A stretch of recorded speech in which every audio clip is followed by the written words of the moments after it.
Hi everyone, almost touchdown na dito sa Hong Kong International Airport. Mixed emotion din dahil galing ako dito noong 2012, 2010 ako dumating dito as domestic helper, and then nalaman ko na may live-in caregiver pathway dito sa Canada, so I took that opportunity at nag-apply ako. So far, naging supportive naman ang employer ko dito sa Hong Kong dahil police siya, medyo open-minded siya, pero syempre sabi na take care, ganon-ganon. Keme-keme. And then yes, ito, ang layover ko dito is 24 hours at titingnan ko maka-exit ako dito.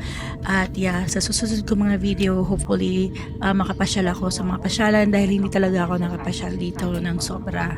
Dahil nga, syempre nakafocus ka sa family mo sa Pilipinas at saka sa pagtatrabaho dito sa Hong Kong. So yan, antabayan nyo yung ibang video ko dito sa Hong Kong. For passengers with connecting flights on Cathay Pacific, please reserve time for security.